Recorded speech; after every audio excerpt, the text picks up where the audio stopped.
Hola mis amigos queridos, qué alegría estar nuevamente reunidos a través de la tecnología, de las redes sociales, para el estudio de la palabra de Dios. Y Dios está haciendo maravillas porque Dios es un Dios de maravillas. Cuando desde el punto de vista humano parece todo perdido, no te desesperes. La sierva de Dios dice que la gran desesperación del ser humano, el fracaso, la derrota del ser humano es la oportunidad de Dios. Y a veces Dios permite que lleguemos a un punto en la vida en que literalmente no sabemos qué hacer, porque solo así, en la desgracia, en la incapacidad, en la inoperancia, nos atrevemos a levantar los ojos al cielo para pedir la ayuda de Dios. Vamos a orar. Padre querido, vamos a abrir tu palabra en este momento y suplicamos tu gracia maravillosa, la iluminación de tu Espíritu Santo, el trabajo persistente del Espíritu llamando para que las personas se entreguen a ti. Muéstrate en la plenitud de tu poder esta noche. Extiende tu mano, haz maravillas en la vida de mucha gente sincera que está clamando a ti. Cada uno tiene un clamor especial, algunos por la familia, otros por la salud, otros por la vida financiera, otros porque ellos mismos tienen dificultades interiores, existenciales, no tienen paz en el corazón, no tienen la capacidad de perdonar, no tienen la capacidad de ser felices. Esta noche, en este momento, muéstrate, Señor, en la grandeza de tu amor, de tu misericordia, salvando, haciendo maravillas, en el nombre de Jesucristo. Amén. Muy bien, mis queridos amigos, vamos a abrir el texto bíblico. Primera a los Corintios, capítulo 15. En realidad, todo el texto debería ser el capítulo 15 entero, pero pues no hay tiempo para todo eso. Voy a leer a partir del versículo 9 y voy a ir comentando algunos textos. Voy a leer todo el texto primero. Dice así: porque yo soy el más pequeño de los apóstoles, que no soy digno de ser llamado apóstol, porque perseguí a la iglesia de Dios. Pero por la gracia de Dios soy lo que soy. Y su gracia no ha sido en vano para conmigo. Antes he trabajado más que todos ellos, se está refiriendo a los otros apóstoles. Pero no yo, sino la gracia de Dios conmigo. Porque o sea yo, o sean ellos, así predicamos y así hemos creído. Pero si se predica de Cristo que resucitó de los muertos, ¿cómo dicen algunos entre vosotros que no hay resurrección de muertos? Porque si no hay resurrección de muertos, tampoco Cristo resucitó. Y si Cristo no resucitó, vana es entonces nuestra predicación y vana es también vuestra fe. Oh, queridos, esto es interesantísimo. Aquí el apóstol Pablo está hablando de la resurrección de Cristo, pero es interesante la manera como él empieza su mensaje. Dice, porque yo soy el más pequeño de los apóstoles, que no soy digno ni siquiera de ser llamado apóstol, porque perseguí a la iglesia de Dios. Tú conoces la historia de Pablo. Era un hombre sincero, pero sinceridad nunca fue sinónimo de estar en lo correcto, en lo cierto. Hay mucha gente sinceramente equivocada. Por eso ese argumento que, bueno, pero yo soy sincero. No, ese argumento no vale en la vida, no vale para el propio ser humano y no vale para Dios. ¿Cómo es que yo soy sincero? Entonces, vamos a decir que yo estoy con la corbata toda desajustada, con el rostro todo manchado, y vengo aquí y alguien me dice, no, pero usted tiene que arreglarse, y me muestra el espejo. Yo digo, no, pero yo soy sincero. No, pues la sinceridad no sirve en ese sentido. La sinceridad, yo puedo estar todo con el rostro manchado, con la corbata desajustada, sinceramente hasta que me muestran el espejo. Pero una vez que me muestran el espejo, ya mi sinceridad acabó ahí. La palabra de Dios es como un espejo. Entonces nosotros podemos haber vivido toda la vida con sinceridad, haciendo cosas que no estaban escritas en la palabra de Dios, sirviendo a dioses falsos, con toda sinceridad, pensando que estaba haciendo lo mejor. pero un día me confronto con la palabra de Dios y ahí tengo que ajustar mi vida. Eso le pasó a Pablo. Pablo con toda sinceridad perseguía a los cristianos y pensaba que estaba haciendo lo mejor y pensaba que estaba sirviendo a Dios, hasta que un día se encontró con Jesucristo camino de Damasco. Y ahí, cuando Jesús le dijo: Saulo, Saulo, Saulo, ¿por qué me persigues? Saulo preguntó: Señor, ¿quién eres tú? Porque él se llamaba Saulo antes de llamarse Pablo. Entonces, ¿por qué me persigues?, le dijo Jesús. Y él dijo: Señor, ¿quién eres tú? Y la voz le dijo: yo soy Jesús, a quien tú persigues. Pobre Pablo. Él pensaba que toda su vida había perseguido a un bando de herejes llamados cristianos. Y ahora descubre que estaba persiguiendo al propio Señor Jesucristo. Pero como era un hombre sincero, sincero de verdad, ahí cayó a los pies de Jesucristo y dijo: Señor, ¿qué quieres que haga? Yo no sabía que te perseguía a ti. Yo pensaba que perseguía a un bando de herejes, pero ahora, Señor, que me mostraste la verdad, que oí tu voz en mi corazón, ¿qué quieres que haga? Y entonces, pues él se entregó a Jesús, Jesús le dio las instrucciones necesarias, Pablo se bautizó y se volvió un tremendo predicador de iglesia, del evangelio, fundador de iglesias en diferentes lugares. Y ahora, años después, escribe diciendo: porque yo soy el más pequeño de todos los apóstoles. Porque ni siquiera apóstol debería llamarme, porque perseguía a la iglesia de Dios. Oh, querido, yo conozco gente que ha perseguido, así como Pablo, ha perseguido, no al Señor Jesucristo personalmente, pero ha perseguido a la esposa que se había entregado a Cristo, a los hijos que se habían entregado a Cristo, a los padres que se habían entregado a Cristo, al hermano, al familiar, al amigo. Porque te digo una cosa, cuando tú te entregas a Jesús, inmediatamente van a venir las personas: pero eres un tonto, pero ¿cómo te dejas engañar? Pero te están lavando la cabeza, pero eso, pero aquello. Te hacen sentir a veces hasta ridículo, como si estuvieras cometiendo un terrible delito. Antes, cuando te emborrachabas en la calle, usabas drogas, hacías tonterías, ahí no, ahí estabas bien.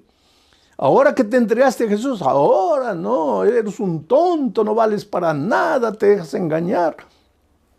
La vida es así.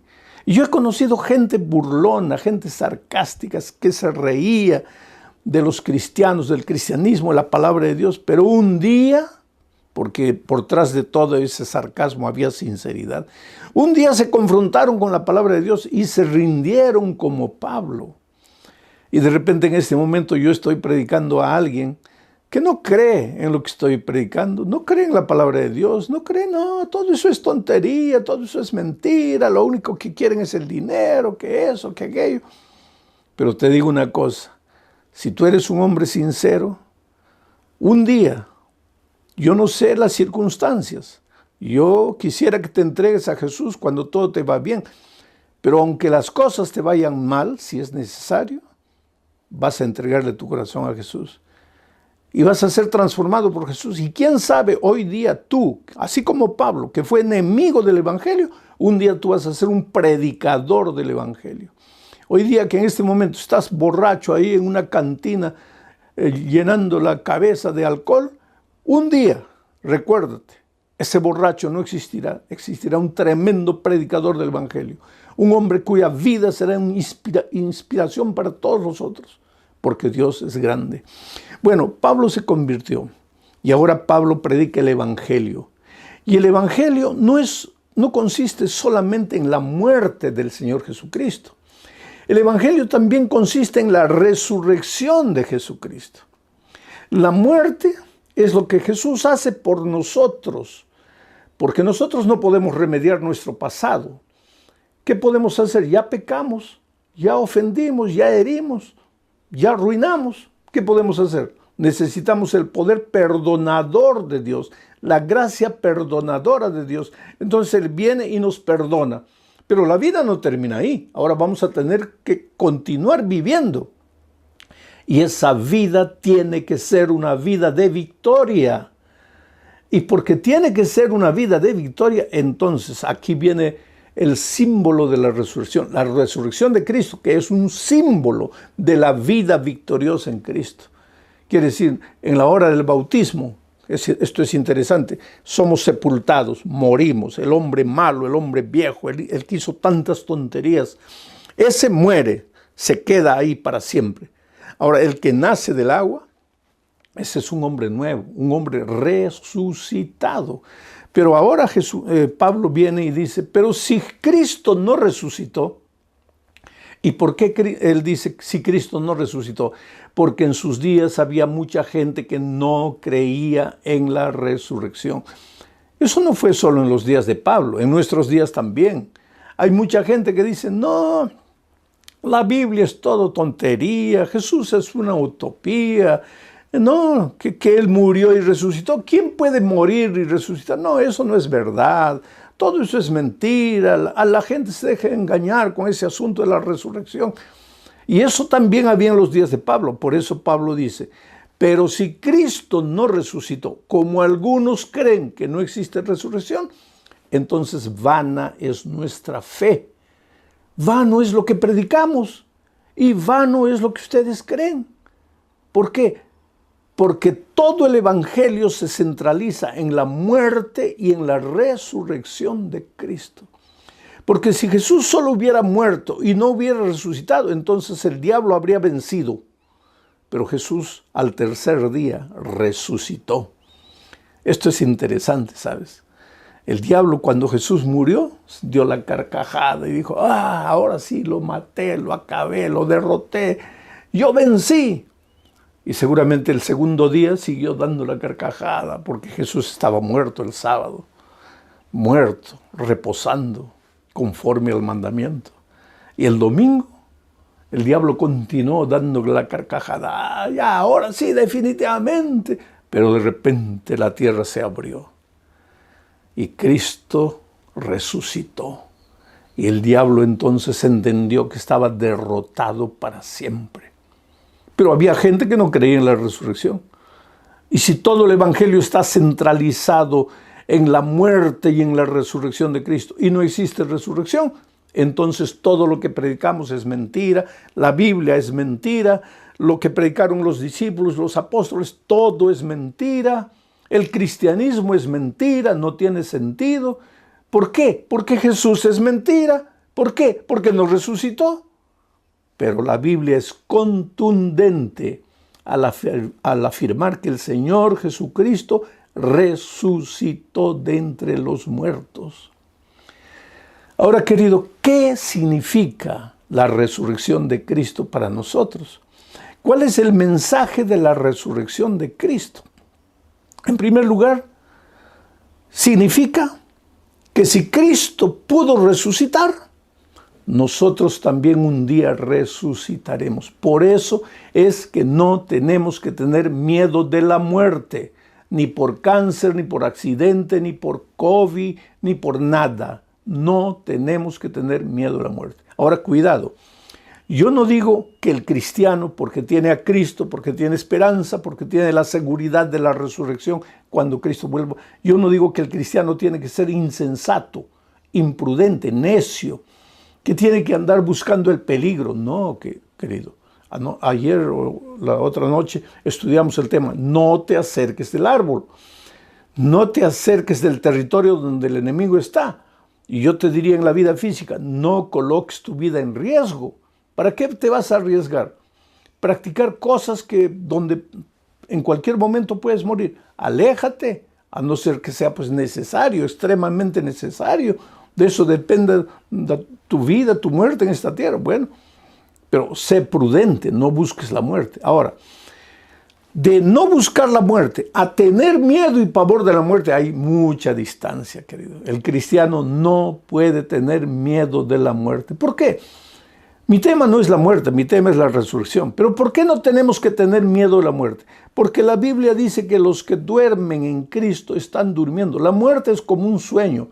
Me estoy refiriendo a esta muerte pasajera, transitoria, a esta muerte de la tierra, a esa muerte que tú y yo vamos a morir un día. No estoy hablando de la muerte eterna ni de la vida eterna, estoy hablando de esta muerte, que todos vamos a morir. en este mundo, porque después de la entrada del pecado también entró la muerte. Pero entró la vida eterna en Cristo Jesús. Pero yo no estoy hablando de la muerte eterna ni de la vida eterna, estoy hablando de esta muerte circunstancial. Tú no tienes que tener miedo de esa muerte. Ahora, de la muerte eterna, ahí sí tienes que tener pavor, porque ese es el fin de todo. Pero en esta tierra no te desesperes por causa de la muerte. No busques la muerte, pero no te desesperes, porque si la muerte es como un sueño, mira, esta noche yo me voy a ir a dormir. ¿Y qué voy a hacer? Me voy a abrazar a mis hijos, a mis nietos. Les voy a decir, ay, por favor, voy a dormir, no me dejen dormir, no quiero morir. No, me voy a dormir tranquilo. ¿Por qué? Porque yo sé que cuando salga el sol me voy a despertar. Y cuando me despierte voy a mirar el reloj. Oh, ya son las 6 de la mañana. ¿Y a qué hora me acosté? A las 11. Y ya pasaron tantas horas. Sí, ya pasaron tantas. Pero parece que hubiera dormido solo 5 minutos. Sí, claro, pues, porque así es el sueño. Parece que dormiste 5 minutos y ya pasaron 7, 8 horas. Bueno, Jesús dice que en la Biblia que la muerte para los que creen en Cristo es como un sueño. Entonces, ¿qué pasa? Cuando tú mueres, duermes. ¿Por qué tienes que desesperarte? ¿Por qué?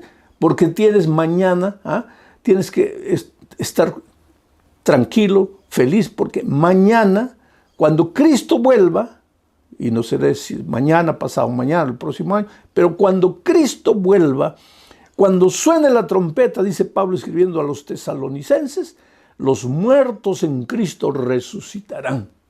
Y cuando tú veas a Cristo, vas a preguntarte, pero ¿cuánto pasó desde que dormí? No pasaron 5 minutos, tal vez pasaron 10 años, 20, 50 años, yo no sé. Pero no sentí, claro, no sentiste porque estabas durmiendo. O sea, cuando tú no tienes a Cristo y te llevan al cementerio, pues te llevan al cementerio ¿para qué? Vas a resucitar en la segunda resurrección después del milenio para morir eternamente. Pero cuando mueres en Cristo, tú duermes con esperanza, la esperanza de la resurrección. Porque, querido, la palabra de Dios es eterna. La hierba se seca, la flor se marchita, pero la palabra de Dios dura para siempre. Entonces, si estás triste porque tu hijito con 3 años murió, no te desesperes. Cuando Cristo venga, Él lo va a resucitar y te va a entregar a tu hijito de 3 años y tú vas a tener la alegría de criar a tu hijo hasta la edad adulta. Si tu padre murió, si tu mejor amigo murió, si tu esposa murió, no te desesperes. Llora porque tienes sentimientos. Por eso Pablo dice, hermanos, no queremos que os entristezcáis como los que no tienen esperanza. El que no tiene esperanza pues se desespera, la vida acabó ya. No. Pero el que tiene esperanza, ese se entristece también, llora, derrama una lágrima, porque tiene sentimientos, porque tiene nostalgia. Pero él tiene la esperanza de la resurrección. Y yo sé que cuando Cristo venga, yo voy a poder abrazar a mi padre, a mi madre. Mis hermanos, por la gracia de Dios, todavía permanecen vivos. Yo voy a abrazar a mis grandes amigos que murieron en Cristo. Compañeros pastores que lucharon conmigo por la predicación del Evangelio, pero que ya descansan. Y de repente mañana también me toca a mí. Dios dice, bueno, hijo, ya cumpliste tu ministerio, descansa. Voy a descansar con alegría, con júbilo, sabiendo que Cristo va a volver y yo voy a resucitar. Entonces, esa es una de las ventajas, diría así, que el tema de la resurrección me trae. La seguridad de que la muerte no es el fin de todo, de que la muerte es apenas un sueño y que cuando Cristo venga voy a resucitar. Pero hay otro mensaje espiritual poderoso en el tema de la resurrección. ¿Te acuerdas de Jesucristo cuando resucitó a Lázaro? Fue en esa ocasión que Jesús dijo, no se desesperen porque Lázaro está durmiendo. Y una hermana de Lázaro le preguntó a Jesús, pero Señor, si duerme, despertará. Y él le dijo, no, es que está muerto. Pero Señor, ¿está muerto o está durmiendo? Pues está muerto, pero está durmiendo. Porque para el que está en Cristo, el muerto está durmiendo hasta el día de la resurrección. Y entonces Jesús llegó delante de la tumba y dijo, retiren la piedra. ¿Por qué Jesús dijo, retiren la piedra? Porque en la vida cristiana, queridos, Hay cosas que Dios puede hacer. Tú como ser humano no las puedes hacer. Pero hay cosas que tú las tienes que hacer. Y Dios podría hacerlas, pero no las va a hacer. Porque eso es tarea tuya. Tú tienes que hacerlo. Es responsabilidad humana. Por ejemplo, el Señor Jesucristo, que iba a resucitar a un muerto, que ya estaba en ese estado cadavérico 4 días, que ya olía mal. Ese poder que Jesús tenía, Él no podía con ese poder retirar la piedra de la tumba. Claro que podía. Y entonces, ¿por qué le dijo a los hombres, retiren ustedes la piedra? Porque aunque Jesús puede retirar la piedra, Él no la va a retirar. Quien tiene que retirarla es el ser humano. Ahora, ¿el ser humano puede resucitar a un muerto? No. Entonces Jesús lo va a hacer. Pero la piedra, el ser humano la tiene que retirar. Entonces, eso funciona en todos los aspectos de la vida cristiana. A veces nosotros queremos que Dios lo haga todo. Vamos a decir que estoy desempleado y me arrodillo, Señor, ayúdeme a encontrar empleo. Yo creo en ti, tú eres grande, tú eres poderoso, tú haces maravillas. Yo tengo fe, Señor, ayúdame a encontrar el empleo. Pero te quedas después de orar tranquilo en la casa. ¿Qué empleo te va? ¿Tú crees que Dios te va a hacer caer el empleo del cielo? No. Ahora, después de haber clamado a Dios, tú vas a salir y vas a hacer las entrevistas que tengas que hacer y vas a tocar las puertas y vas a aplicar y te vas a enfrentar a gente que te va a mirar a veces con desdén, con desprecio, con menosprecio. Pero esa es la parte tuya. Tienes que tocar puertas, tienes que caminar, tienes que cansarte. Pero ahora lo haces sabiendo que el Espíritu de Dios está yendo adelante de ti, tocando la puerta del corazón de esos hombres duros para que te den el empleo. Cuando el gerente de la empresa a la que mandaste la aplicación comienza a leer el papel, el Espíritu unge sus ojos con colirio para que vea tu nombre y para que te dé la oportunidad. Ahora, la oportunidad, ¿quién va a ir a trabajar? ¿Quién va a levantarse a las 4 de la mañana a ir? Eres tú.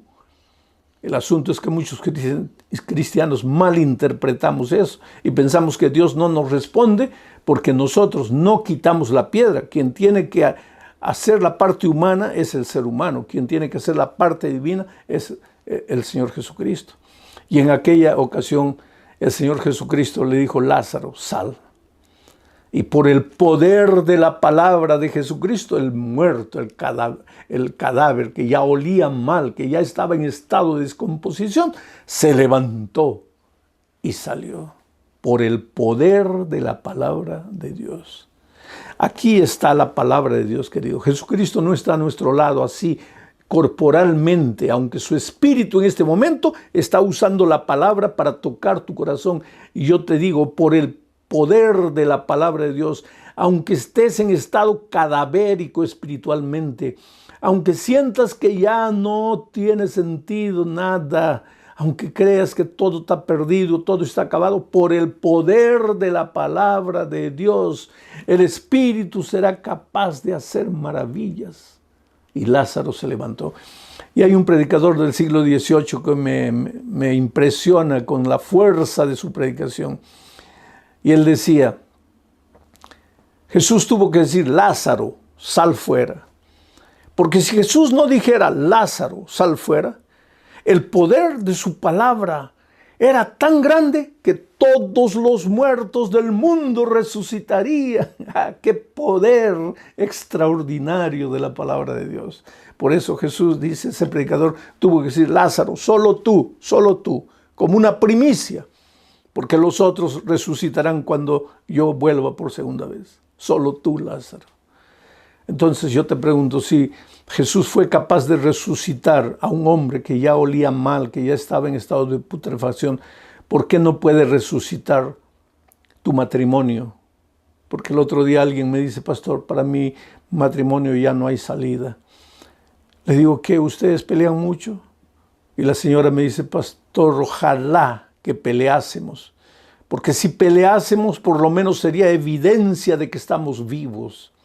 Lo peor es que ya ni siquiera peleamos. Hay una indiferencia, una frialdad, un hielo entre nosotros. Vivimos debajo del mismo techo, dormimos en la misma cama.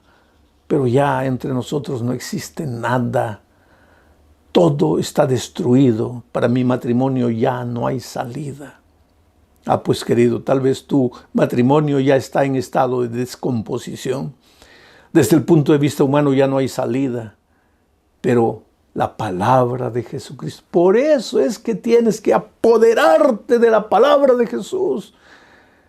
Tu hijo está en las drogas, desde el punto de vista humano ya no hay salida, está perdido, está acabado. Pues ahora viene la palabra de Dios y por la palabra de Dios tu hijo puede largar las drogas. Cuando Dios entra a un corazón y solo puede entrar cuando tú le abres la puerta, oh querido, no hay nada que Jesucristo no pueda hacer en tu vida. A lo largo de mi vida he encontrado tantos milagros. Yo estaba predicando hace muchos años en los Estados Unidos vía satélite, justamente desde Nueva York para todos los Estados Unidos. Y en Los Ángeles me estaban escuchando el mensaje. Y ahí sucedió un milagro, porque había una pareja mexicana. El hombre era un malo, perverso, golpeaba a la esposa, pero la golpeaba casi al punto de dejarla muerta. Y un día ella pensó, si yo me quedo aquí, él me va a terminar matando, mejor me escapo, pero ¿a dónde me escapo? Y el marido le había dicho, y si un día te atreves a escapar, yo te busco, yo te alcanzo, y en cualquier lugar del mundo yo te alcanzo y te mato. Entonces mejor ni te atrevas a salir de aquí. Pero un día mientras él se fue a trabajar, ella agarró un poquito de ropa, tenía unos primos en Los Ángeles, ella vivía en México. Cruzó la frontera y se fue para Los Ángeles. Y se escondió en la casa de su familia allá en Los Ángeles. Pero cuando llegó allá, descubrió que la familia había conocido la palabra de Dios y que ahora todos los días antes de salir al trabajo la familia se reunía, cantaba, estudiaba la palabra de Dios y ella pues estaba hospedada en la casa de ellos, por cortesía comenzó a escuchar y en esos días comenzó la campaña de evangelismo que yo estaba haciendo desde Nueva York y el primo le dijo, mira, yo sé que tú no estás de acuerdo con estas cosas, que no te gusta el evangelio, pero yo te pido una cosa, por favor, ve solo esta noche. Ve solo esta noche. Después ya no vas. Y ella fue la primera noche. Y le gustó la palabra de Dios. Le mostró cosas que ella no veía. Se dio cuenta por qué su matrimonio no había salido bien. Y entonces la segunda noche le dijo al primo, yo quisiera ir hoy también. Anoche me gustó mucho el mensaje. Y fue la segunda noche, la tercera, la cuarta, la quinta, la sexta noche. Pero vamos al otro capítulo. Y el esposo allá en México, un día llegó a la casa, no encontró a la esposa. Y pues se enardeció, se llenó de ira, dijo, yo la mato. Y comenzó a averiguar a dónde se fue y descubrió que ella tenía unos primos en Los Ángeles. Entonces él dijo, ya sé, ella se fue allá. Yo voy allá, la encuentro, la mato y me vuelvo aquí, nadie va a saber que la maté. Y se fue a Los Ángeles, descubrió la dirección de los primos, comenzó a vigilar de día, vigilar de noche, y una de esas noches vio a la esposa saliendo con los primos, justamente para la primera noche de las conferencias que yo iba a predicar desde Nueva York. Y él la siguió de lejos. Cuando ellos entraron a la iglesia, él también entró a la iglesia, se quedó en el último banco y escuchó la palabra de Dios. Y querido, la palabra de Dios, ya te he dicho, es espada de dos filos y penetró hasta el fondo del corazón de este hombre y lo sacudió y lo hizo llorar. Y en la hora del llamado, cuando yo llamé a las personas, él se levantó, salió para afuera, no quiso responder al llamado. Pero la segunda noche volvió y la otra noche volvió y cada noche el Espíritu de Dios lo golpeaba pues como una dinamita. ¿Ah? El poder del Evangelio es dinamita, el poder del Evangelio es dinamita que destruye la roca más dura. Y ese hombre, la tercera noche, la cuarta y la sexta noche yo prediqué de Lázaro, la resurrección de Lázaro y cómo Jesús resucitó a un cadáver destruido, podrido, acabado. Y esa noche yo pregunté, ¿cómo tú puedes decir que Dios no puede resucitar tu matrimonio? Desde el punto de vista humano, tú ya no tienes salida, no hay salida para tu matrimonio, pero Cristo puede hacerlo. confía en Él, confía en sus promesas. Y cuando hice un llamado, ¿cuántos quieren entregarle la vida a Jesús? La esposa que estaba ahí se levantó y vino adelante. Y él atrás, sacudido por la palabra, vio a la esposa yendo y se levantó también. La esposa llegó aquí, estaba en lágrimas, emocionada, entregándole el corazón a Jesús. Los primos a un lado, viendo emocionados la decisión de la prima. Y de repente, cuando ella está así, siente que alguien le aprieta el brazo. Y cuando mira, ve a su esposo. Y ahí empalidece y se desespera porque el esposo le había dicho: si tú te vas, yo te alcanzo. En el fin del mundo te encuentro, pero te encuentro para matar. Y cuando ella vio, pensó: ahora me va a matar. Y él vio el miedo, el espanto reflejado en los ojos de la esposa. Y se dio cuenta de lo que estaba haciendo. Y le dijo: querida, yo no te voy a hacer nada. Yo también me estoy entregando a Jesús. Y le contó la historia. Y hoy día son una pareja feliz, se quedaron a vivir en Los Ángeles, están ahí contentos, felices, transformados por el Señor Jesús. Ese es el Cristo del Evangelio. Ese es el Jesús al cual te invito que lo aceptes. Ábrele tu corazón. Bautízate, querido. Hay un texto que me gusta aquí en Colosenses capítulo 2, versículo 12. Mira lo que dice. Sepultados con Él, con Jesucristo, en el bautismo. En el bautismo es que te sepultas con Cristo. En el cual fuisteis también resucitados con Él mediante el poder de Dios. Bautízate. Porque al ser bautizado mueres a tu vida de pecado y resucitas en el poder de Dios para una vida de victoria. El sábado va a haber bautismo, bautízate. Y si todavía no te has bautizado, pues entrégale a la vida a Jesús y empieza a estudiar la Biblia y prepárate para el reino de los cielos. Toma tu decisión ahí. No rechaces, no argumentes, no endurezcas tu corazón, no postergues. Ahora, en ese momento, entrégale el corazón ahí. Voy a orar por ti. Padre querido que estás en los cielos, gracias, Señor, por tu amor. Gracias por el mensaje de resurrección, porque Jesús no solo murió, resucitó también. Y Él nos mostró que podemos morir al pecado y resucitar para vida eterna. Y esta noche tenemos la convicción de que podemos resucitar nuestros valores, nuestros principios muertos, cadavéricos, que puedes resucitar hogares, vidas, jóvenes que se están destruyendo. No hay nada imposible para ti, Señor. Y si en este momento alguien está clamando en su corazón, esperando un milagro, tú, Señor, opera ese milagro en la vida de ellos. En el nombre de Jesucristo. Amén.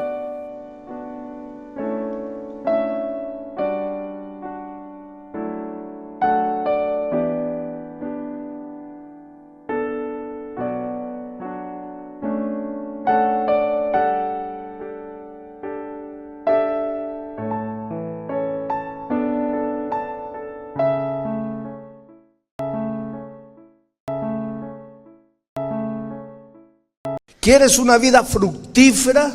¿Quieres una vida abundante? ¿Quieres una vida exuberante? ¿Quieres una vida plena?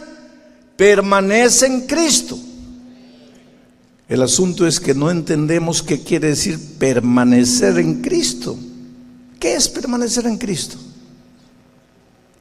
Tendrías que leer todo el Evangelio de San Juan para entender la expresión permanecer en Cristo. ¿Qué quiere decir permanecer en Cristo?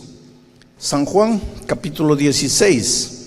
Mi texto en sí es el versículo 8, pero he pedido que coloquen desde el versículo 4 en adelante. En realidad, para entender lo que quiere decir Juan 16, 8, tendríamos que leer también el capítulo 15. El capítulo 15 sucede cuando ya se estaba acercando el momento de la muerte de Cristo. Ya se estaban dirigiendo Jesús y sus discípulos hacia el Calvario. Y entonces pasaron una tarde, medianoche, así pasaron por las chacras de los plantíos de uvas. Y Jesús les dio la gran ilustración de la vid. Y les dijo, permaneced en mí y yo permaneceré en ustedes. Así como el ramo, el pámpano no puede llevar frutos si no permanece en la vid, vosotros también nunca llevaréis frutos si no permanecéis en mí. Yo soy la vid, dijo Jesús, ustedes los pámpanos. El que permanece en mí y yo en él, ese lleva mucho fruto. Y con esas palabras Jesús nos dio el secreto de una vida victoriosa. ¿Quieres una vida fructífera? ¿Quieres una vida abundante? ¿Quieres una vida exuberante? ¿Quieres una vida plena? Permanece en Cristo. El asunto es que no entendemos qué quiere decir permanecer en Cristo. ¿Qué es permanecer en Cristo? Tendrías que leer todo el Evangelio de San Juan para entender la expresión permanecer en Cristo. ¿Qué quiere decir permanecer en Cristo? Porque si Cristo dijo, si tú permaneces en mí, vas a ser victorioso, vas a tener frutos, el pecado no te va a derrotar, vas a ganar muchas almas, vas a ser feliz, vas a tener un hogar feliz, hijos felices. Pero el secreto es que permanezcas en mí. Si Jesús lo dijo eso, es porque eso es verdad. Pero el otro día un hermano me dice, pero pastor, yo permanezco en Cristo desde que me he bautizado, pero no veo la victoria. Entonces le pregunté, ¿y qué cosa es permanecer en Cristo? Y se quedó así.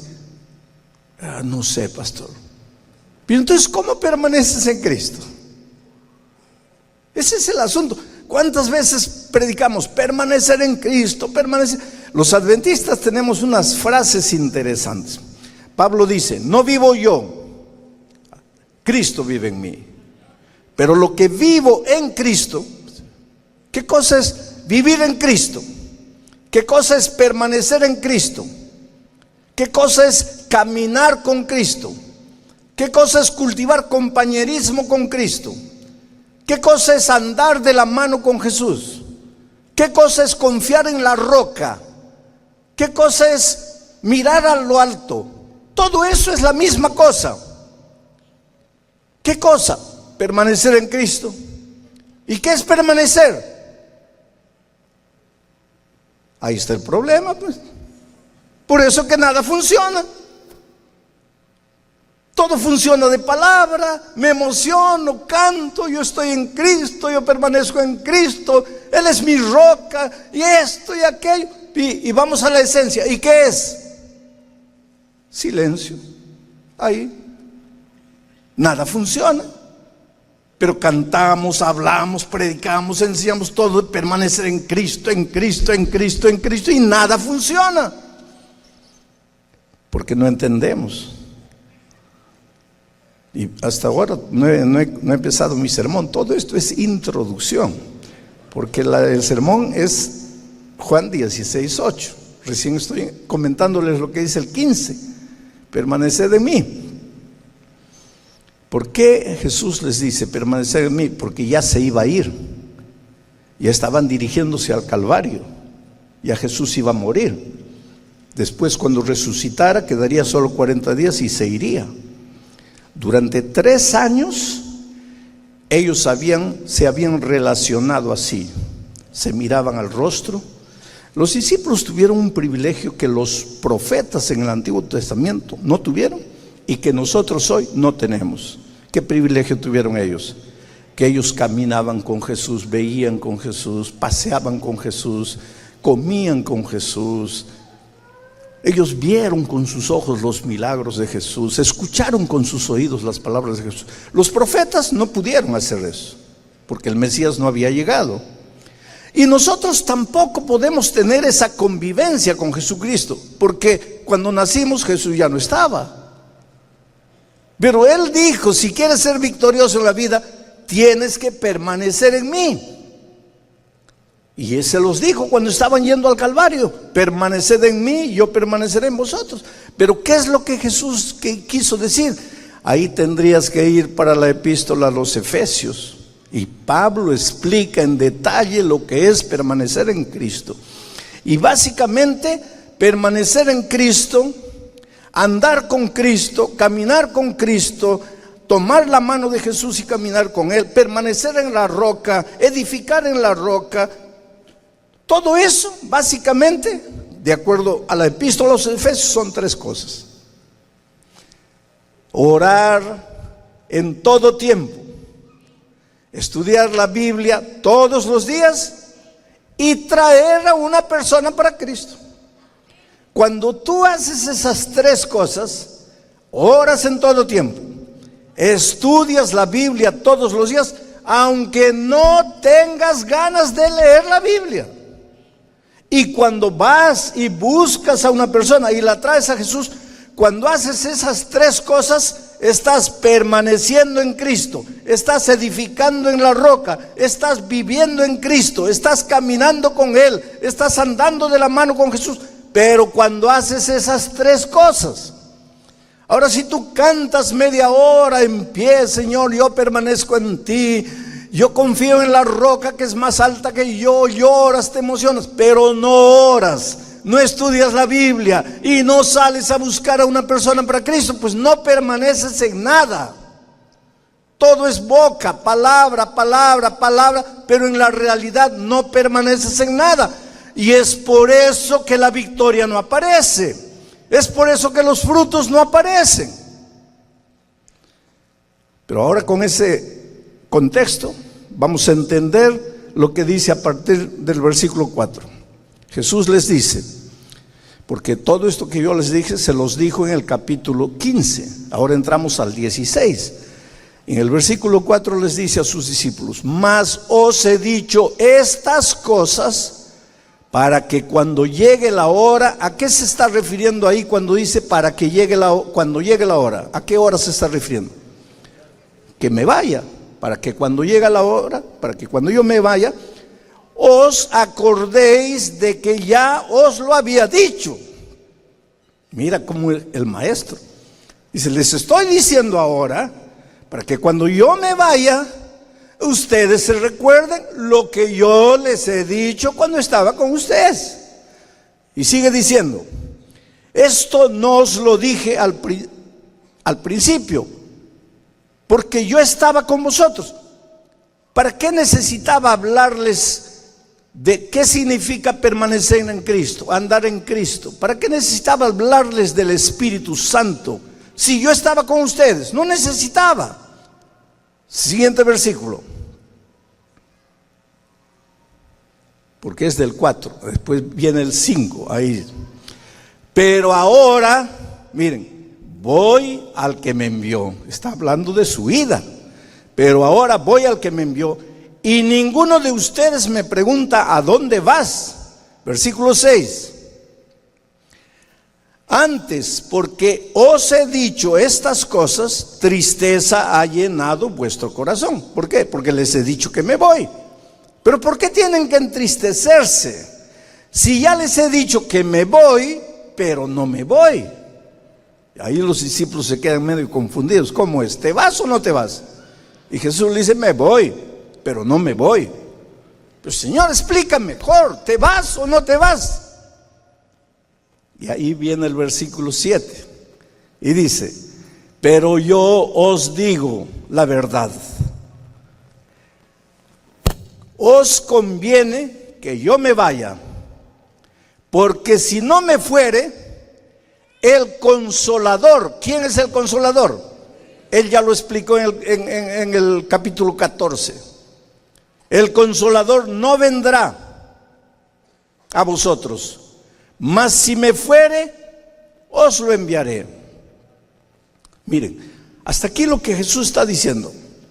Ustedes son pocos, y como ustedes son pocos, yo puedo estar con ustedes, yo puedo caminar con ustedes, yo puedo ir, yo puedo venir.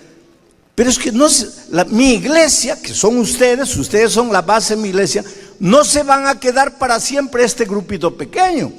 El evangelio va a ser predicado, la iglesia se va a esparcir por el mundo. ¿Y cómo podré yo estar al mismo tiempo con mis hijos en Ocean City, y al mismo tiempo con mis hijos en la China, y al mismo tiempo con mis hijos en el África? y al mismo tiempo con los hijos de Alemania. No podré porque estoy con mi cuerpo físico. Entonces es necesario que yo me vaya para que venga el Espíritu Santo, que despojado de cuerpo sí pueda estar en todos los lugares al mismo tiempo. Pero el Espíritu Santo soy yo, porque mi Padre, yo y el Espíritu uno solo somos. Y entonces les explica ahora el versículo 8. Y cuando Él viniere, ¿de quién está hablando? Del Consolador, del Espíritu Santo. Y cuando Él viniere, os convencerá de pecado, de justicia y de juicio. O sea, Jesús les está explicando lo que va a suceder cuando llegue el Espíritu Santo.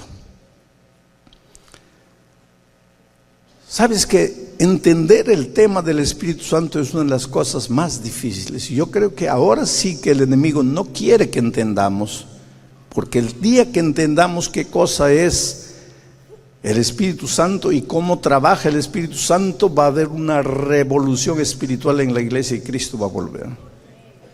Desde que yo era niño, mi madre tenía una oración. Había dos oraciones de mi madre que me asustaban a mí de niño, porque yo la escuchaba orar a mi madre. Mi madre, una mujer de oración. Benditas las mujeres y los hombres de oración. Mi madre tuvo 9 hijos, los 9 están en la iglesia, casados con gente de la iglesia, nietos, todos en la iglesia, casados con gente en la iglesia, bisnietos, todos en la iglesia. No hay uno que haya salido. Gracias a la madre que ya descansa, pero que fue una mujer de oración, oración, oración. Pero había 2 oraciones de ella que me asustaban a mí cuando niño. Una era cuando decía: Señor, cúbreme con tu manto blanco de justicia. Pues yo, pues niño, miraba al cielo, ¿a qué hora cae el manto? Porque ella decía: cúbreme con tu manto. Pues yo no entendía, yo era un niño. Y ese manto, y el manto no aparecía. La otra oración de ella que me dejaba así medio confundido era que ella decía: Señor, éncheme de tu Santo Espíritu. Y yo imaginaba a mi madre como un globo que se iba hinchando, hinchando, hinchando, y se iba al cielo. ¿Qué cosa es el Espíritu Santo? ¿Cómo trabaja el Espíritu Santo? Desde que yo soy niño, me acuerdo a los hermanos todos orando, haciendo vigilia, haciendo ayuno y diciendo así: Señor, danos la lluvia tardía del Espíritu Santo. Señor, mándanos la lluvia tardía, mándanos la lluvia tardía, mándanos. Y cuando llegué a grande y fui a la facultad de teología y empecé a estudiar la Biblia y el Espíritu de profecía, llegué a una conclusión: cuanto más nos limitemos a pedir lluvia tardía, cuanto más pidas lluvia tardía, la lluvia tardía nunca va a venir. ¿Qué? Entonces no tenemos que pedir, tenemos que pedir. Pero es que hay que entender qué cosa es la lluvia tardía. Y voy a hacer un ejemplo para que ustedes entiendan. Vamos a hablar de la construcción de un edificio. La lluvia tardía es el acabado del edificio, la pintura, las lámparas. Esa es la lluvia tardía, el trabajo final, el acabado. Pero antes del acabado tiene que ser hecho el otro trabajo: la edificación, las columnas, las paredes, lámparas, la energía eléctrica, todo eso es el acabado. En el Espíritu Santo, la lluvia tardía es el acabado y la lluvia temprana es la edificación de las paredes, de las columnas. Vamos a decir que yo llamo a un especialista en construcción, le muestro un terreno baldío y le digo: por favor construya, por favor hágame el acabado aquí de este edificio. Y el constructor me va a mirar medio extraño. ¿Acabado dónde? Aquí, en este edificio. Pero ¿cómo le voy a hacer acabado si no hay nada? Cuando tú le dices a Dios, Señor, mándame la lluvia tardía, le estás diciendo, hágame el acabado. Pero ¿dónde te va a hacer el acabado? Primero te tiene que dar la lluvia temprana. No te atrevas a pedirle la lluvia tardía si no le has pedido la lluvia temprana. Pero entonces ahí viene la confusión. Muchos dicen, pero pastor, la lluvia temprana ya cayó en el Pentecostés. Es que ahí está la confusión. Cuando hablamos del Espíritu Santo, tenemos que hablar del Espíritu Santo en la historia de la iglesia. Y hablando de la historia de la iglesia, la lluvia temprana ya vino en el tiempo de Pentecostés, y la lluvia tardía vendrá en nuestros días. Eso es en la historia de la iglesia. Pero tú no eres historia, tú eres experiencia, tú eres gente, tú eres ser humano. Entonces, en tu vida, para que la lluvia tardía pueda venir, primero tiene que venir la lluvia temprana. Pero ya vino el Pentecostés, es para los tiempos de ellos. Pero en tu experiencia no vino. En tu experiencia la lluvia tardía solo va a venir si primero viene la lluvia temprana. Pastor, no le estoy entendiendo bien. ¿Y qué es la lluvia temprana? Pues ahí está la descripción de la lluvia temprana. Cuando Él viniere, cuando el Espíritu Santo venga, lo primero que hará en tu vida es convencerte de pecado, de justicia y de juicio. El primer trabajo que el Espíritu Santo hace en tu vida es convencerte de pecado. Después te va a dar la lluvia tardía, que es el poder, la fuerza que necesitas para vivir y para terminar la predicación del Evangelio. Pero el poder es la lluvia tardía. El convencer del pecado es la lluvia temprana. Ahora, ¿sabes cuál es nuestra tragedia? Todos queremos el poder de la lluvia tardía, pero nadie quiere el convencer de pecado. ¿Por qué? Porque el Espíritu Santo te habla, pero tú no le haces caso. Ahora volvemos a Juan 15. Mira, ¿qué cosa? Jesús y sus discípulos andaban mirándose cuerpo a cuerpo. Pero Él dijo, yo me voy. Ahora ustedes se quedan, pero yo no los voy a dejar. Ustedes van a andar con mi Espíritu Santo. ¿Y qué cosa es andar con el Espíritu Santo? Orar en todo tiempo. Estudiar la palabra todos los días. Y traer una persona para Cristo. Porque a través de su palabra, ¿te acuerdas que ese versículo que dice, entonces oirás atrás de ti palabra que dirá qué cosa? Este es el camino, andan en él. A ver, mira atrás de ti, ¿quién está? El otro hermano, pero no está hablando de eso.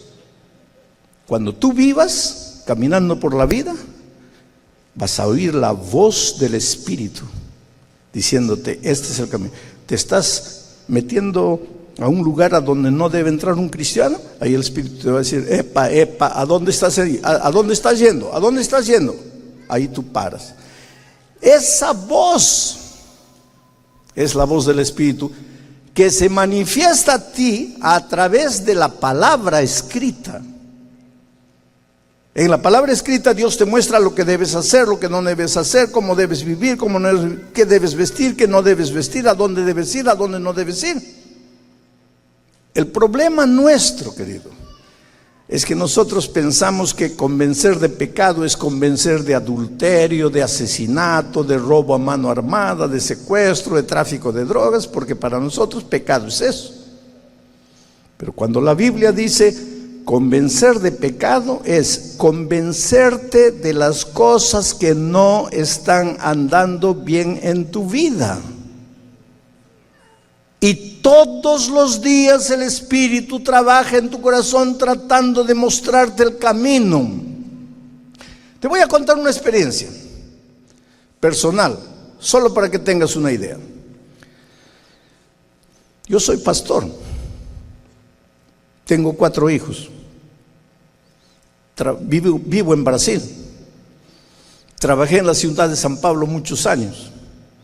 La ciudad de San Pablo es una ciudad que en este momento tiene aproximadamente unos 15 millones de habitantes.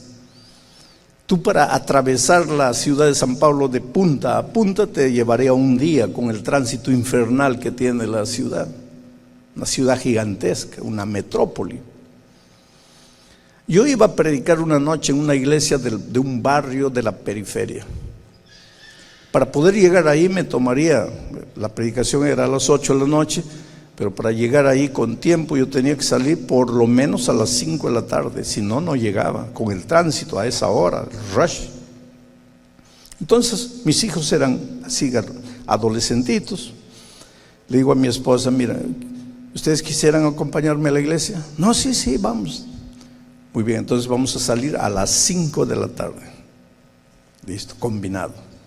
A las 5 yo ya estaba arreglado, todo, me fui al carro, salió uno, salió otro, 5 y 5, 5 y 10, sale el otro, 5 y 15, pues sale la esposa, pobrecitas las esposas, ¿no? Porque nosotros salimos y ya está, pero la esposa tiene que apagar el horno, verificar el gas, apagar la luz, pues, ¿qué sería de nuestra vida sin las esposas, no?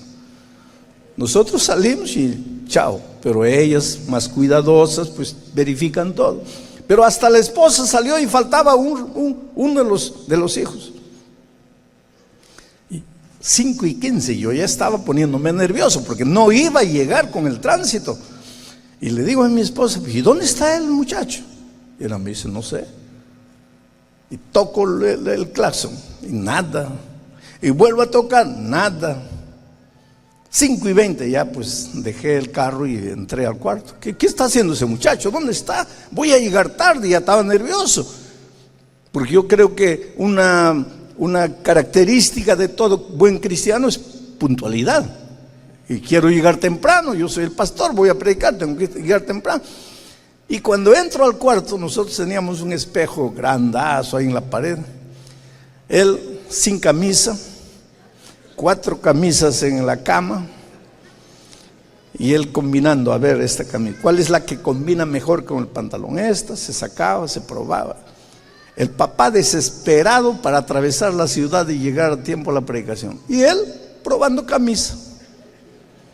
Ahora, yo no le dije nada, yo nunca fui de esos de agredir así, nada, pero agarré la primera camisa que estaba a mi mano, por coincidencia era la que menos combinaba con el pantalón. Se la coloqué en la mano y dije, hijo, es esta, y va a ser en el carro porque ya no tenemos tiempo. Y los hijos saben cuándo no es momento de discutir con el papá. Y él salió rapidito, avergonzado, entró al carro y agarramos el tránsito infernal de la ciudad de San Pablo. Y ahí los semáforos y esto, y de repente miro por el retrovisor y el pobre estaba llorando atrás. Y entonces ahí viene, mira, el Espíritu Santo. El Espíritu Santo trabaja con esa voz dulce, suave, bajita, pero insistente, persistente. Ahí viene el Espíritu y me dice, pídele perdón. Pero ahí pues el bullón natural, allá en Perú le decimos el indio, en Alemania le dicen el alemán, en México le dicen ¿cómo decía? El chapaneco, el zapatista. Ahí pues el hombre pecaminoso, ¿no? Comienzo a discutir. Esa vocecita que dice pídele perdón, ¿es la voz de quién? Del Espíritu Santo. ¿Para qué sirve el Espíritu Santo? para convencer de pecado. Pero ¿qué pasa conmigo? Comienzo a discutir con la voz del Espíritu, porque le digo, ¿por qué tengo que pedirle perdón? Yo no le he hecho nada. A final de cuentas, ¿quién está equivocado? ¿Él que está probando camisa o yo que voy a predicar? ¿Quién está? A ver, dime, ¿quién está equivocado? Pero con el Espíritu no se discute, porque el Espíritu viene y dice, tú puedes argumentar lo que quieras, pero tu hijo está llorando, y si está llorando has hecho algo que no debías hacer. Pídele perdón. ¿Pero por qué? Si yo le pido perdón, se va a acostumbrar y me va a hacer llegar siempre tarde. Y la voz del Espíritu, tú puedes decir lo que quieras, pero has hecho mal. Pídele perdón. No le voy a pedir. Y pues esa lucha entre la voz del Espíritu y mi propia opinión me llevó hasta la iglesia. Y cuando llegamos a la iglesia ya estábamos atrasados realmente, ya habíamos llegado tarde. De tal manera que un anciano ahí en la puerta, cuando llego me dice, pastor, yo estaciono su carro, usted ya vaya adentro que lo están esperando. Ya ni estacioné el carro, me fui adentro, ahí hicimos la oración, entramos, menos mal que un cuarteto iba a cantar antes de la predicación. Cuando el cuarteto estaba cantando, yo me incliné para orar. ¿Y cuál es la oración que hago?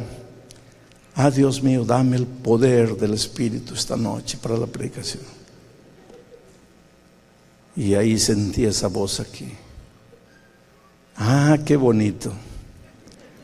Desde que salimos de la casa te estoy dando la lluvia tardía.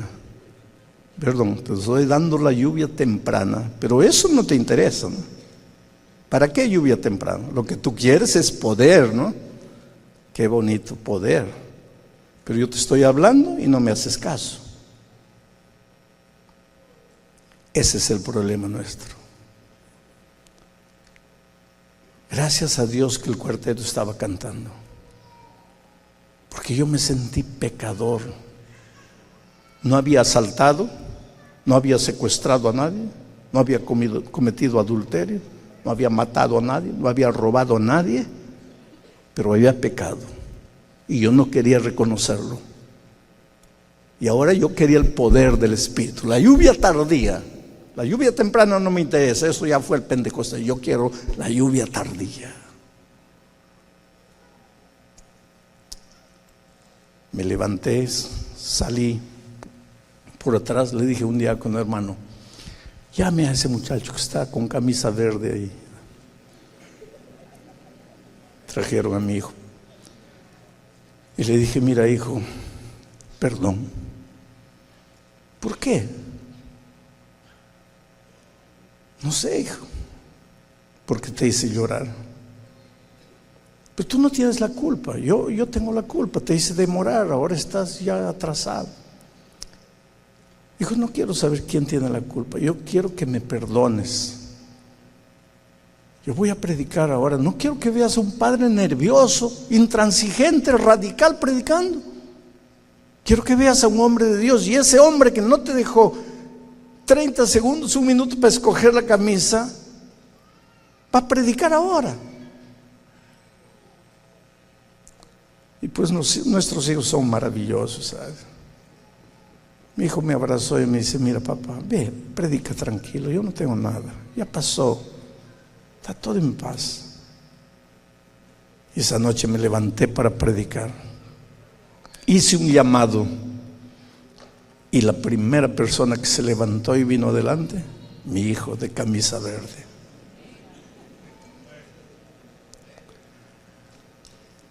Sí, mi hermano, amén.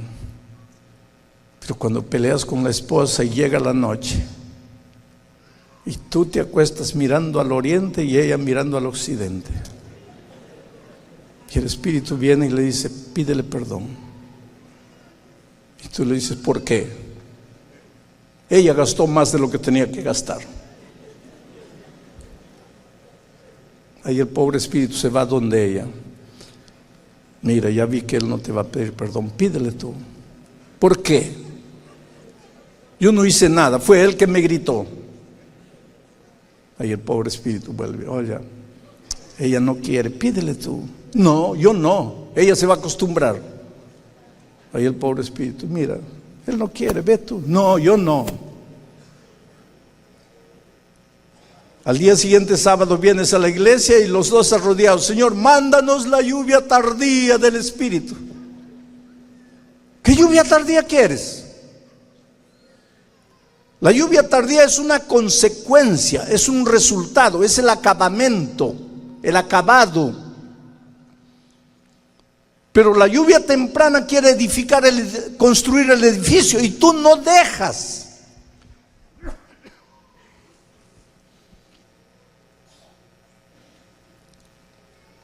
¿Cuántas veces reconoce, mi querido hermano, eres malcriado en la iglesia? Eres malcriado con el pastor, eres malcriado con el otro hermano, hieres, ofendes, y todavía te ufanas de decir que eres conservador, que estás preocupado con la iglesia de Dios, dando palo para aquí, palo para acá, hiriendo a uno, hiriendo a otro. Y me vas a decir que el Espíritu no te habla. Y si no te habla, querido, ay de ti. Porque este trabajo del Espíritu Santo funciona de la siguiente manera. Si tú le haces caso hoy, el Espíritu te habla diciendo, mira, esto que tú estás diciendo no está mal. Vamos a decirle al hermano del cumpleaños, mira, estás partiendo la iglesia por causa de un detalle. Y ahora, no. Y el Espíritu insiste, y tú no. Y el Espíritu insiste, y tú no. Y él insiste, no. ¿No le haces caso al Espíritu? Te vas un paso para aquí. Pero si le haces caso, te vas un paso para aquí. Mañana te habla, le escuchas, otro paso. La semana siguiente te habla, le escuchas. Y cada vez que te habla, le oyes. ¿A dónde estás yendo? A la lluvia tardía del Espíritu Santo. Ahí estás yendo. La lluvia tardía solo va a caer sobre las personas que oyen la voz de Dios todos los días y le hacen caso. Van paso a paso hasta llegar a la lluvia tardía, la plenitud del poder. Pero si te habla y no le haces caso, un paso para aquí.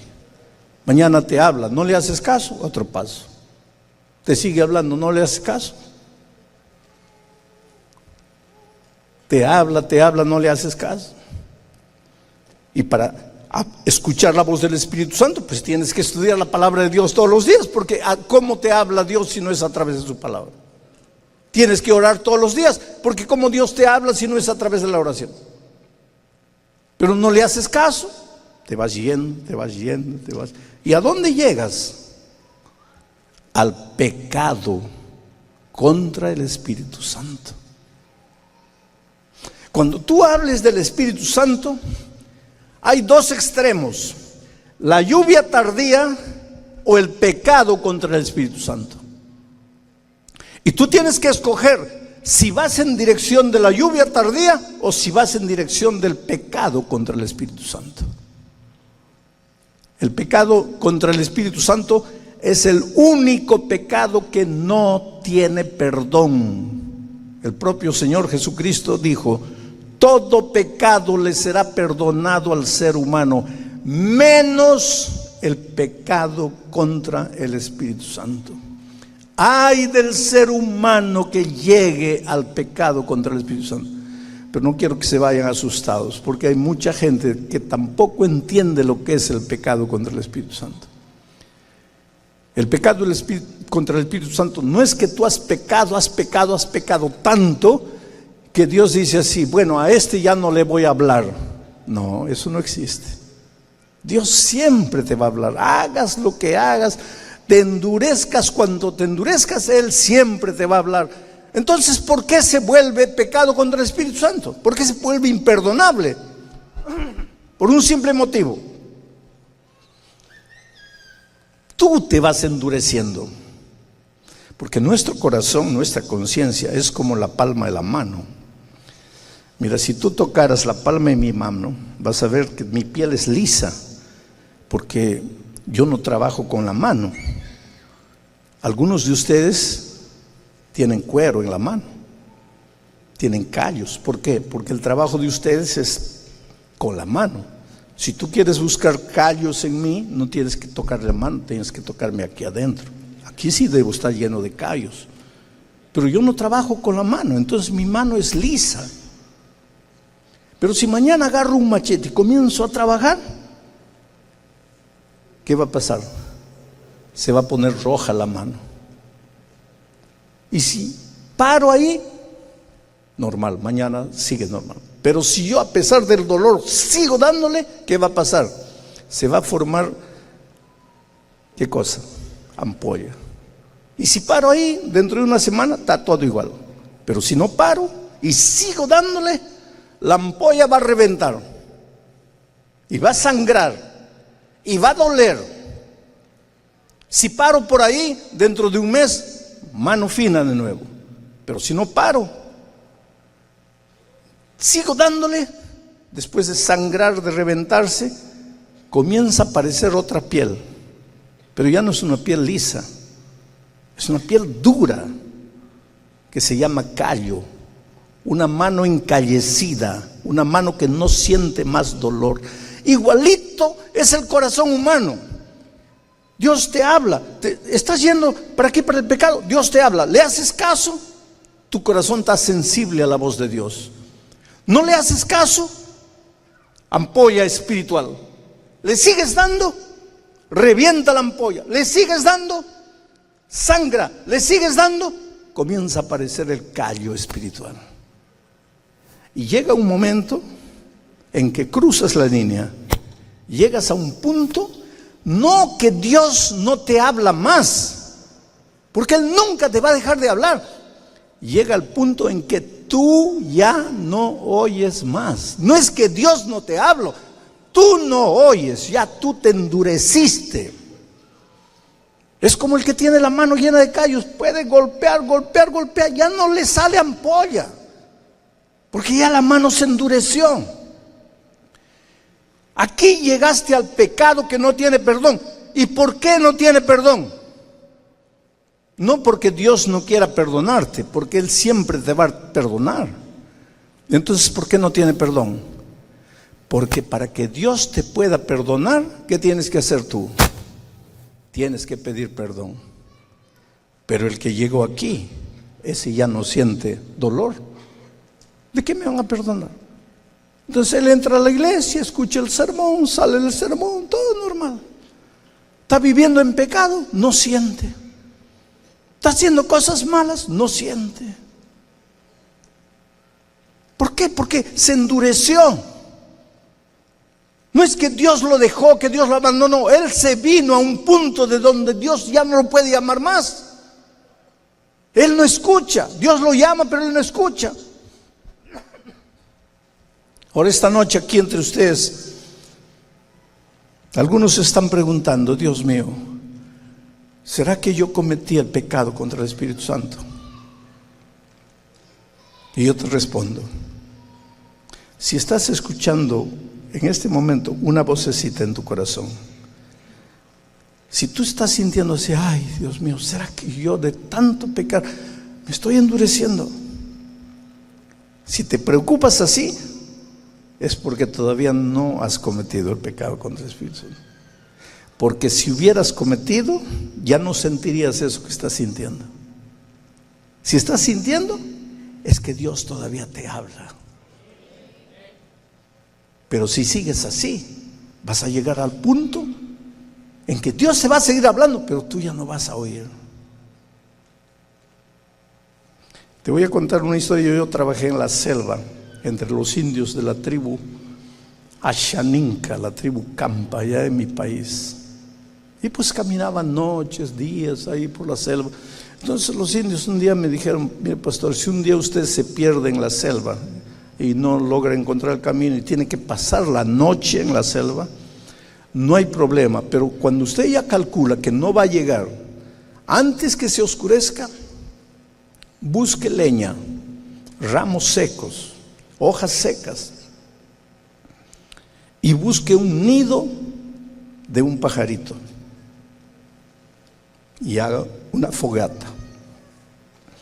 Porque cuando usted tiene fuego en medio de la selva, primero, tiene el calor del fuego.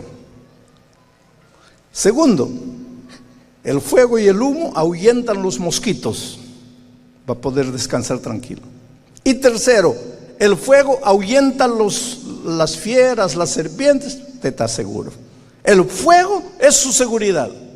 Entonces, si tiene que pasar una noche en la selva, haga fuego, haga una fogata y duerma ahí. Y una noche me sucedió eso. Y entonces fui buscando leña, ramas secas, hojas, amontonando ahí para mi fogata. Un nido. ¿Por qué un nido de pajarito? Porque los pajaritos construyen su nido con un material que es un material inflamable, es el material más fácil de agarrar fuego. Entonces tú agarras el núcleo del fuego, con eso le echas una hojita, un palito chiquito, otra hojita, otro palito chiquito, una rama mayor, otra rama mayor, otro tronco mayor, tienes el fuego. Entonces un día tuve que hacer eso y no había problema. Saqué mi mochila y busqué el fósforo, que siempre cargaba mi fósforo. Pero sucede que esa noche, ese día, había sudado tanto y con el sudor la tela de la mochila se mojó. Y cuando agarré el fósforo estaba húmedo. Entonces cuando llegué, junté todo el material, llegó el momento de prender. Primer palito, se apagó, no funcionaba. Segundo, fui usando todos los palitos y ninguno funcionaba. Me quedaba 3, me comenzó a asustar. Porque si esos 3 no me funcionaban, ¿cómo iba a pasar la noche en la selva oscura? Tú nunca has pasado, tú no tienes idea de lo que es pasar una noche en la selva. Hice una oración y comencé. El tercero se perdió. El segundo se perdió. Y me quedaba el último. Y ahora, de ese palito dependía o mi seguridad esa noche o mi desesperación esa noche. Ese era mi palito salvador.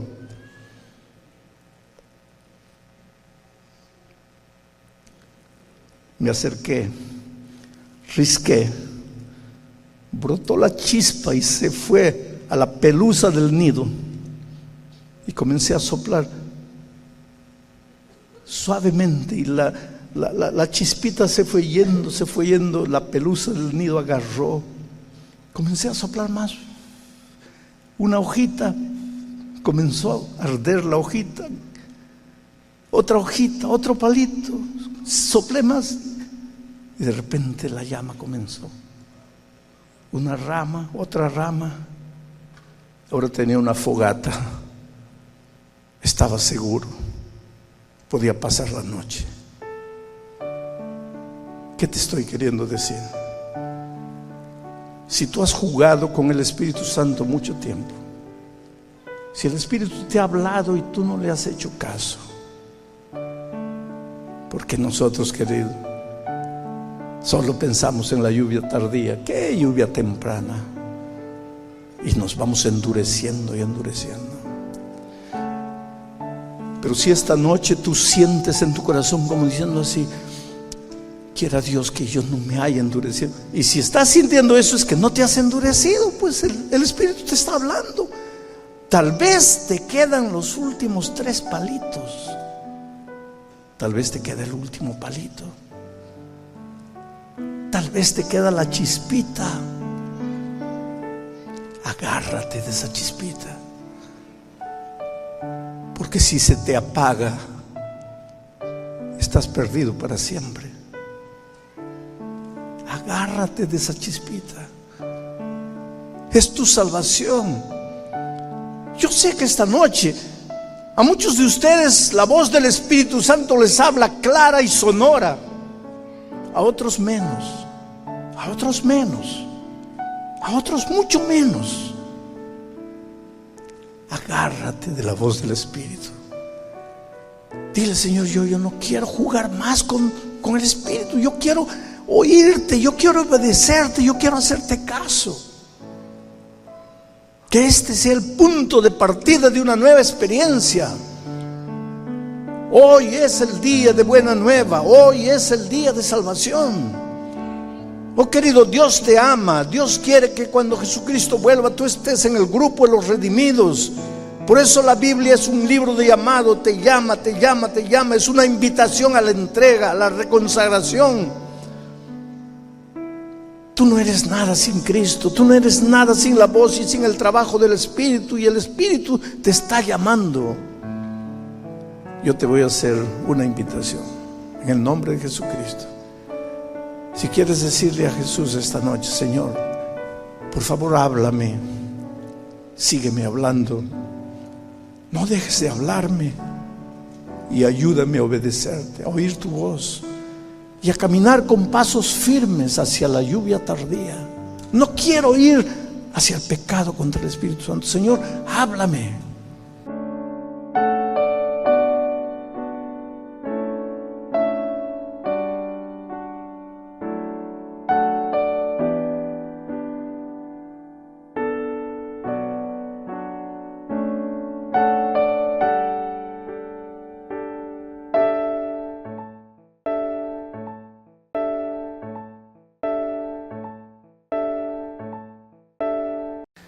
Olá, querido. Muchas gracias, muito obrigado por entrar a nuestro canal de YouTube. Neste canal você vai encontrar sermões, mensagens, vai encontrar respostas a muitas perguntas que chegam a nosso escritório. A vida cristã é crescimento e a palavra de Deus tem resposta para tudo. Ninguém nasce sabendo tudo. Escreva, pergunte. Neste canal também vamos apresentar algumas dicas, conselhos de crescimento espiritual. E quero lhe dizer uma coisa: se isto te faz bem, se isto te deixa feliz, compartilhe este canal com outras pessoas, convide seus amigos. Tem muita gente buscando Jesus, tem muita gente atravessando por dificuldades, lutas. Eu sempre digo, sabe, que a vida bate, a vida golpeia e golpeia forte. Às vezes você fica assim, trastabilhando, como que vai cair. Chega um ponto na vida em que você não sabe o que fazer, não sabe para onde ir. Como é bom, às vezes, encontrar uma palavra oportuna de ânimo, de conselho. E tudo isso você vai encontrar neste canal. Que Deus abençoe você, que Deus te bendiga ricamente. Ser muito feliz em todos tus empreendimentos, em todos tus sueños. Um grande abraço. Tenho misturado um pouquinho espanhol com português para fazer uma só gravação para ambos idiomas. Um grande abraço para todos.